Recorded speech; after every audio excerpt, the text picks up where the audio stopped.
I was worried for a second. Yeah. It's no use. We're overrun. Go on. I'll really slow you.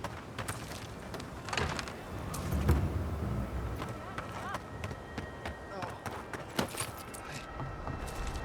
I've lost so much blood.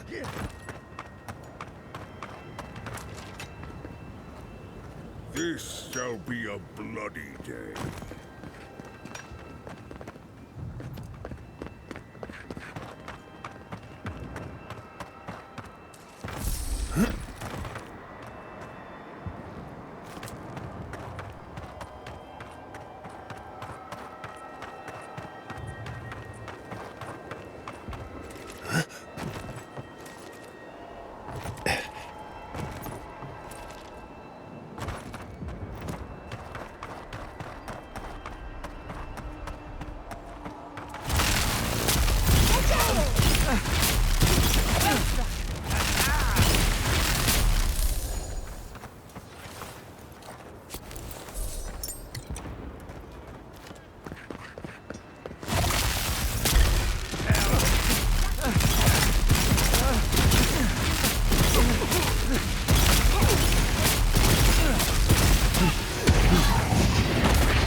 Remind me not to make you mad.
Protect your back.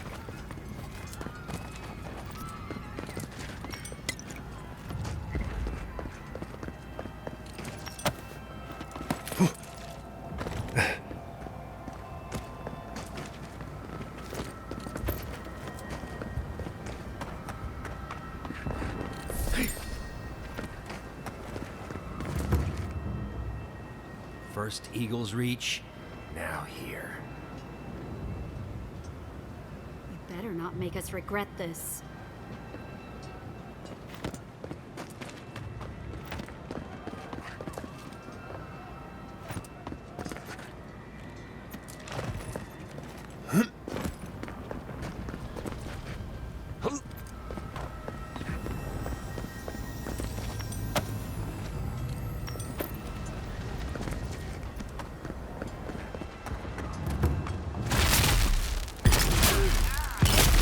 Get shit.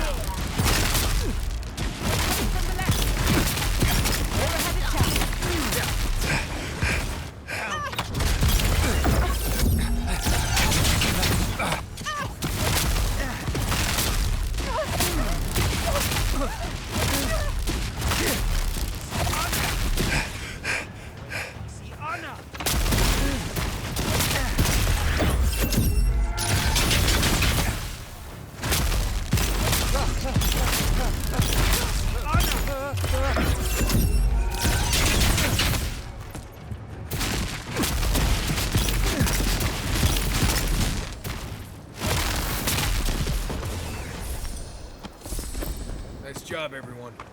Envoy, what are you doing here? I thought you left town weeks ago.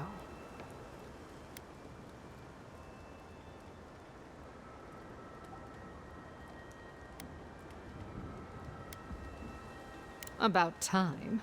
You're the only one Ludwig will listen to.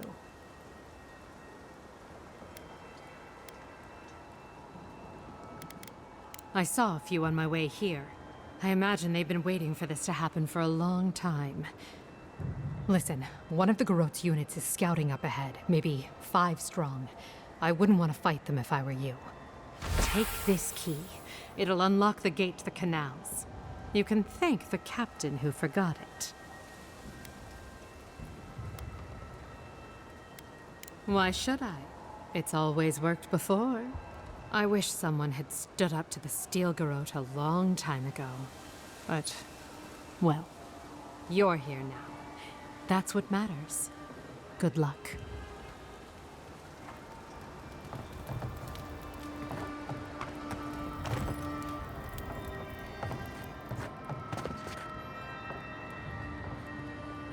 Envoy! I doubted I'd ever see you again. I imagine I could guess what brings you back to Paradis.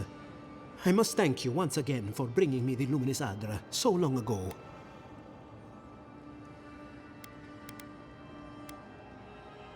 Oh, it was wonderful. It was a complete failure, of course. But from that failure, I learned much. With some creative exploration, I was able to refine the Adra into a poultice that heals wounds at a fantastic rate. It seems fate was on my side, doesn't it? I know you have much to do in town, so I'll let you go. Thank you again for everything.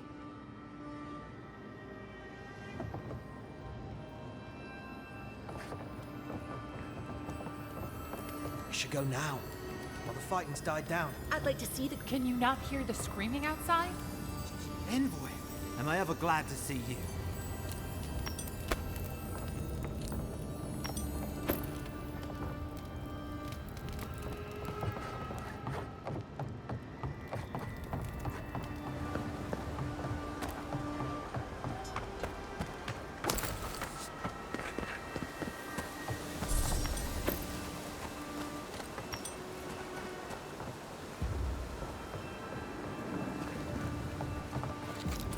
Stop right there.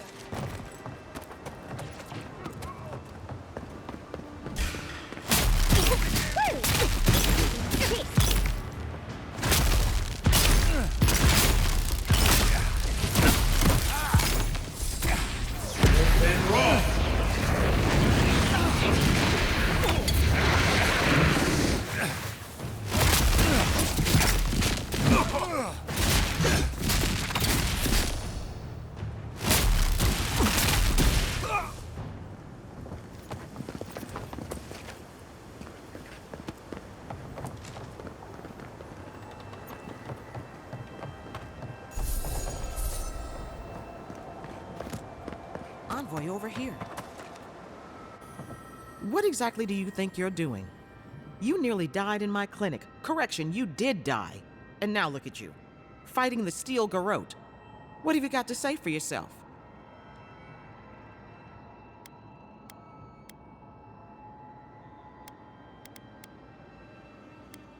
I bet you're sorry. We're patching up folks as best we can, but I'm not gonna sugarcoat it. War is a damn bloody mess.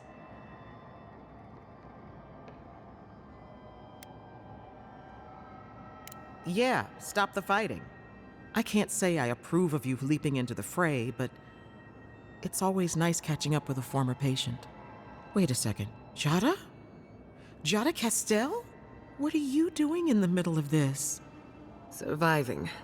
It's good to see you, Liviana. Unfortunately, we're on a tight schedule. Do you need anything? Money? Supplies? Once this is over, I could always use another pair of hands at the clinic. The invitation's still open. Thank you, but I've decided to tough it out as an animancer. On my own terms. Can you manage without me? Are you kidding? I'm happy for you. Besides, I've got Chico on bandage duty. I just wanted you to know there's a place here whenever you want it. Gods be with you, Envoy. For my sake, try not to die a second time. Come on. You know this. You practiced with Uncle Capo 100 times. Tight? Not too tight. You don't want...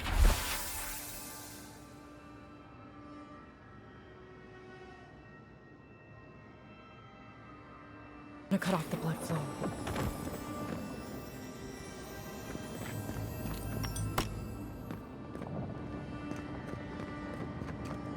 Godlike! Paradis could use your help. Envoy, it's good to see you fighting on the right side of history. Out of curiosity, what turned you against the Steel Garrote?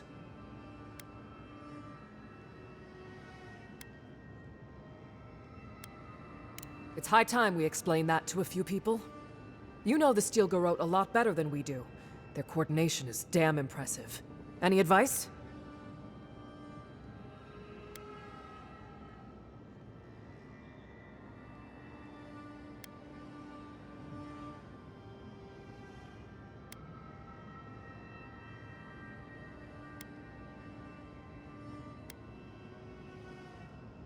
Not a bad idea. When the fighting starts, some soldiers forget how to think on their feet. Ready to make history whenever you are. Good. Now, let's kick these bastards out, shall we?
Stay down.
her demand your submission.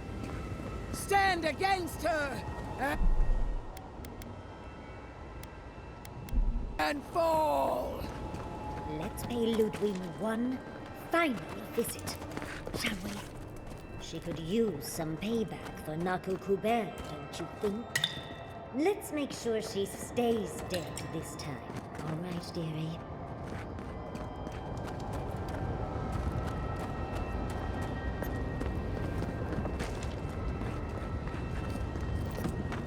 There you are. So, you survived the garden. Did you come all this way just to try your luck again? To kill me more efficiently than last time?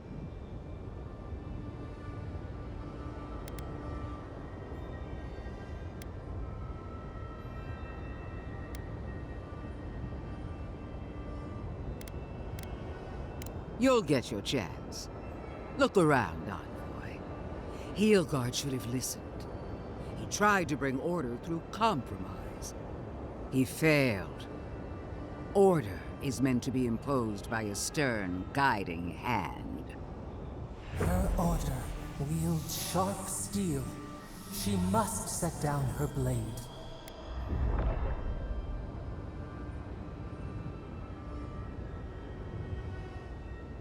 Don't insult my intelligence or my commitment to the cause. Treaties can be burned. The hands which shook over whatever deal you struck can be lopped off at the wrist. As for you, Sapadal's chains are broken, which means your soul is in their grasp. I don't know how deeply you've been compromised, Envoy. And if I don't know, then I cannot suffer you to live.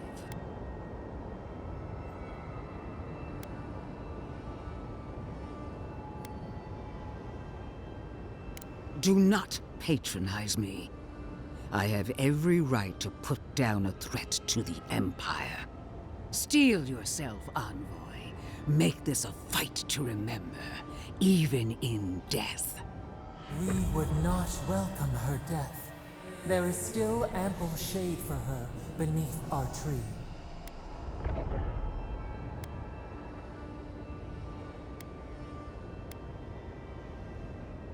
All this time, I knew you'd be worthy prey. Don't let me down. Farewell, Envoy. There's no coming back this time. Prepare yourself for the next world. You won't be missed, Ludwig. Once I'm done killing you, your god of flame! That's wrong! We are every seed in the soil. We will always grow. Come on!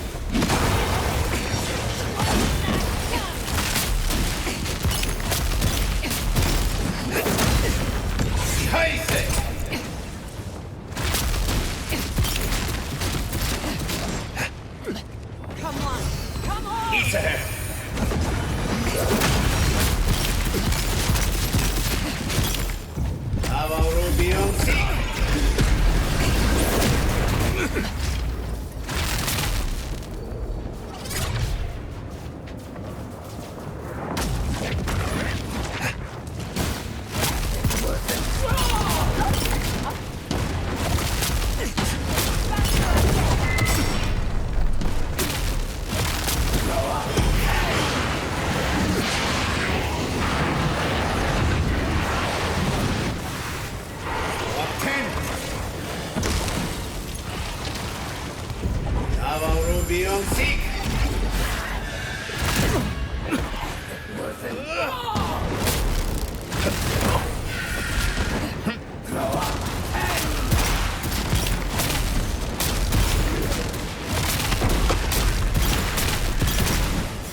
Again!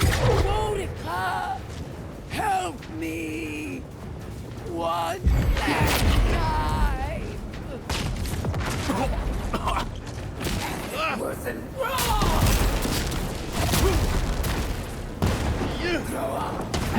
He's ahead.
Wherever Ludwine is now, she must be seething. Of course, we'd be happy to kill her again, if needed. She's done. But we're not. Whatever's next, we'll face it. Together. Gods, you're all gonna make me sick. But carry on. Unraveled at last. We no longer feel her wire against our flesh. We are free always. We are free forever. Silence falls over Paradis, as though the city is holding its breath. Then you hear it, the ringing of a distant bell, the waving of banners, and cheers of victory. After a short and bloody conflict, the dust has finally begun to settle. You feel Sapadal close to your thoughts, stirring with interest. The god of the living lands is observing this moment, unfettered by confusion or fear. For the first time in centuries, they understand. The Paradis militia rallies to you, the outsider who defended them in their hour of need. Whatever happens next, you have won their confidence. You take a moment to reflect on the calm. Not so long ago, you arrived at these shores on a simple errand, which turned out to be anything but simple. The dream scourge is over, and the island has been cleansed of plague. A time of healing and mourning follows. People look to you for answers about the source of the affliction. You tell them the truth, how the plague came from a power beyond mortal understanding, and how it is finally at peace. Thanks to you, the living lands has escaped Adiran oppression. The free settlements unite under a common banner and begin the fraught process of negotiating new traditions and values. The Empire withdraws. The frontier remains wild, but not for long. Fugitives no more. The rebels of Paradis return to their home and to other free settlements, bringing their skills and secrets wherever needed. For once, they have a future. The Oracle Sargamus emerges from the Temple of Aethys, unburdened by any purpose but for the one you gave him. He sets out across the living lands in search of the sick, lost and grieving, and he gives them the comfort of fellowship where he can. When his energy flags, he recalls the compassion you extended him, and he returns to his work with renewed devotion. His new labors cannot fill the hole left by his god's passing from the world, but they give him succor during the long hours of the night. He dies alone in the Deerwood, beloved of no one, but remembered by all he knew. He does not forget you. The refugees of Emerald Stair resettle in Thirdborn, bringing their skills and research to aid the local community. What starts as an uneasy partnership blossoms into a bond of trust. Through shared adversity, they find common ground. In time, the people of Emerald Stair return to their city of Fior Messiverno. Research yields new developments in the struggle against nature. Technology is shared among the United Settlements. The Empire cannot get in the way of progress. Though free, Shatterscarp is still haunted by the surviving Dream Thralls after the destruction of Naku Kubel.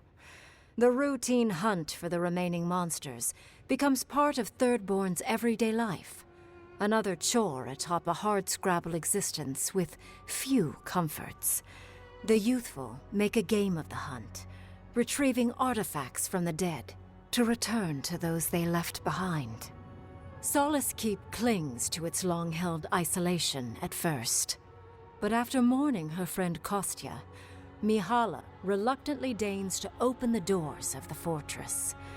Some dwarves greet newcomers with glee. Others still mutter darkly about outsiders. Mihala flounders in her earliest negotiations with the rest of the living lands, but slowly learns compromise. She develops a taste for Valian sweets. For the first time in many years, Kai feels an agreeable restlessness. Not to flee, not to drift, but to venture. He visits the distant shores Tama told him about, and savors the modern marvels, ancient wonders, and breathtaking expanses he beholds. His heart swells, not with grief, but with awe. There is so much to discover, and he will spend his years chasing all of the joy and beauty the world has to offer him. With many of his anxieties and lifelong fears addressed, Marius now feels very differently than he did when he first met the envoy. Still far more comfortable in the wilds than among people, he nonetheless finds that his worries about the unknown were merely self-protection against the traumas of his childhood. Armed with this knowledge, he finds himself more capable of living in civilization, and far less fearful of his home in Galawain's tusks. While he never regains his former place as a warden of Solace, he spends his time traveling between Solace and Thirdborn, acting as a stubborn ambassador between the two. Giada continues to improve as an animancer. She dedicates her work to the spiritual health of the living lands, nurturing instead of exploiting. Others follow her example, seeking her tutelage from lands far and wide. In the years to come, rumors spread of a secret society gathering in the wilderness, where animancers work in harmony with nature. The dream of Fior Messiverno lives on in her. In a past life, Yatsley was given a task: protect the history and knowledge of the godless. Now, many lifetimes later, she continues upholding that oath. She moves into the library in the garden, spending her days poring over the clay tablets there. But not even the letters from, and rare visit to, her lover help ease the loneliness that fills her days. Freed from torment for the first time in centuries, Sapadal turns their prodigious curiosity to the people that shaped them. They observe the ways their people live, and they think deeply about what they see. Though they flinch away from moments of violence, and they grieve souls returned to them too soon, the rage that once shook cities to rubble no longer rules them. Instead, they come to you with questions. They want to understand. After a time, they begin tentatively to garden. Where they can, they improve the lives of Kith, and the suffering that troubled them is reduced, if never fully eradicated. Their grief compels them to love, and they love unreservedly, with the power of a god. Sapadal pours a fragment of their power into the statue they claimed from the temple of Aethys. Newly embodied, they roam the living lands and learn to experience the world as Kith do. Their first attempts at locomotion are clumsy, and a stand of innocent trees is violently returned to the wheel. But as their confidence grows, so does their grace. Soon, they are bounding across the plains of eastern Dawnshore, leaping the river gorge in Emerald Stair, scaling the shark's teeth of Shatterscarp, and fearlessly wading into the Tusk's acid sea. When they break, they come to you to put them back together, and in time, they learn to fix themselves. They wander far afield. You see less of them, but they are never far from your thoughts. And on the rare occasion they return, they always bring you something beautiful and strange. The sounds of celebration pull you out of reverie. Many are waiting to greet you with open arms. You take a moment to catch your breath and savor it, because everything is about to change.